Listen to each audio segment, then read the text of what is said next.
Hola, amigos de líder-de-proyecto.com. My name is Teresa, and Teresa Jones. I'm a principal research analyst with Gartner, based in the UK, as you may be able to tell from my accent. I work in the team which covers business process management, and we often find that people don't always understand what business process management is. A lot of people have you thinking that that is software and it is tools and it is technology, but actually that is only one of three aspects of what it's all about. BPM covers people, processes and technology, and probably in that order. People are the most important part of it. And what we often find is that people focus on a BPM project as though it was a software project, and they focus very much on making sure that everything happens in a particular time.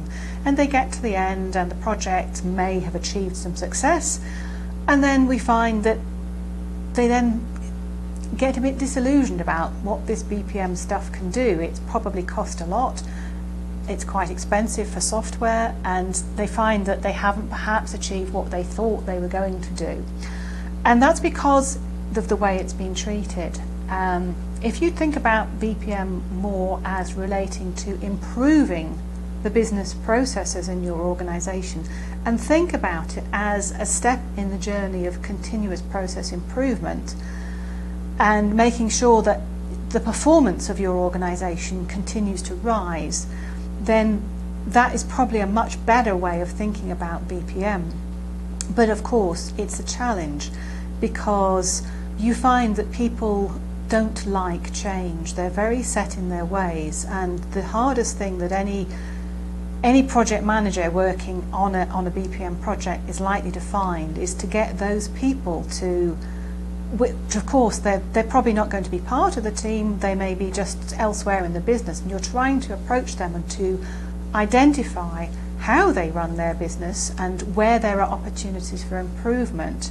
And that can be a real challenge, to get them to think that BPM allows you to not only to model your process and to automate that process electronically, as far as possible, obviously involving people within the process where it is appropriate, but it introduces the concept of feeding back the current progress on that process to the people who are participating, and letting them then take active action to change what they do and to change the process.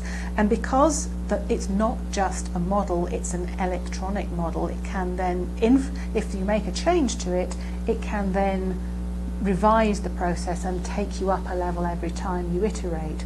So it's a very different type of project to get involved with from the perspective of a project manager because of this people challenge. I think the main concepts to perhaps take away from this are to try and ensure that you are continuously educating everyone. Always make sure that they've got time to learn about things as well as actually doing the job that they're supposed to do. Try and make sure they have a bit of time to be educated on what this BPM stuff is, and make sure that that spreads across your organization. Because the whole point about a BPM project is that it can turn into a BPM program, and it can make your organization actually start seriously addressing continuous process improvement, and that is where the real value of BPM lies. Thanks for listening, friends of líder-de-proyecto.com, and it's goodbye from Teresa Jones.